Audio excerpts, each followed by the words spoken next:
ఏంటి ప్రాబ్లమో మేము సాల్వ్ చేస్తాం కదా వదిన, మాకు చెప్పొచ్చు కదా అని కామాక్షిని నర్మదా ప్రేమ అడిగేసరికి, మీరేం సాల్వ్ చేస్తారు, నాకు ఆడపడుచు కట్నం ఇవ్వడం తెలియదు కానీ మీరు ప్రాబ్లమ్ సాల్వ్ చేసేస్తారంట అని చెప్పేసి కామాక్షి ఎటకారంగా అంటూ ఉంటుంది. అది కాదు వదిన, ఏదో కొంచెం ఘర్షణ జరిగినట్లుగా ఉంది, దాని గురించి చెప్తే నీకు కొంచెం హెల్ప్ చేస్తాం కదా అని నర్మదా అనేసరికి, మీరేం హెల్ప్ చేస్తారు, సాల్ట్లో ఉప్పు అని చెప్పేసి అంటూ ఉంటుంది.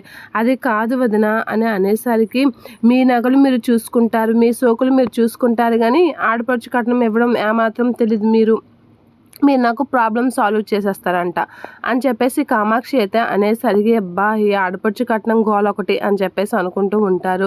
అది కాదు వదిన అని అనేసరికి, చూసావా మా వల్లి వదిన 2 ఎకరాల భూమి ఎయిర్పోర్ట్ పక్కన నాకు రాస్తానన్నది అని చెప్పేసి అనేసరికి ఒక్కసారిగా నర్మదా ప్రేమ అయితే షాక్ అవుతూ ఉంటారు. ఏంటి 2 ఎకరాలా అని అనేసరికి, అవును అనే నర్మద అయితే అలా షాక్ అయ్యి చూస్తూ ఉంటుంది. ఇక కామాక్షి అయితే చాలా హ్యాపీగా ఫీల్ అవుతూ ఉంటుంది 2 ఎకరాల భూమి మాట వినగానే. అయినా 2 ఎకరాల భూమి ఎందుకు వదిన రాస్తామన్నది అని చెప్పేసి అనేసరికి, ఎక్కడ రాస్తామన్నారు అని నర్మద అయితే అడుగుతూ ఉంటుంది.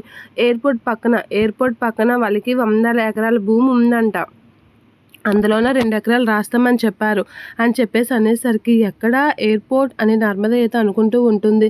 ఎక్కడ, తాడేపల్లిగూడెంలో అని చెప్పేసి అంటూ ఉంటుంది. ఏంటి తాడేపల్లిగూడెంలో ఎయిర్పోర్టా అని చెప్పేసి అనేసరికి, అవును తాడేపల్లిగూడెంలోనే, అక్కడ 100 ఎకరాలు ఉన్నాయంట వాళ్ళకి అని అనేసరికి, అక్కడ అసలు ఎయిర్పోర్ట్ ఎక్కడుంది వదినా అని చెప్పేసి ప్రేమ అంటూ ఉంటుంది. ఇక ప్రేమ అలా ఎయిర్పోర్ట్ గురించి ఎక్స్ప్లెయిన్ చేయగానే నర్మద అయితే, ప్రేమ నువ్వు కామ్గా ఉండు అని అయితే సైగ చేస్తూ ఉంటుంది. అలా నర్మద సైగ చేయగానే ప్రేమ అయితే కామ్గా ఉండిపోతూ ఉంటుంది, ఏం మాట్లాడకుండా. మీ వదిన ఒకసారి రా అని చెప్పేసి అనేసరికి, ఏంటి నన్ను ఇంకేం మతలబ్ చేయాలనుకుంటున్నారు అని అనేసరికి, ఒకసారి కూర్చోండి వదిన, ఇంత సడన్గా మీకు భూమి ఇస్తున్నారు అంటే దాంట్లో మతలబ్ ఏం అనిపించలేదా నీకు అని నర్మద అడిగేసరికి, మతలబ్ లేదు, తొక్క లేదు, నాకు మళ్ళీ ఆడపడుచు కట్నం కింద బంగారం ఇచ్చింది కదా, ఆ బంగారాన్ని నేను జ్యువెలరీ షాప్కి వెళ్ళి కరిగించి నగలు చేయించుకుందామని చూశాను, కానీ అది రోల్డ్ గోల్డ్ అని తెలిసింది అని చెప్పేసి అంటూ ఉంటుంది.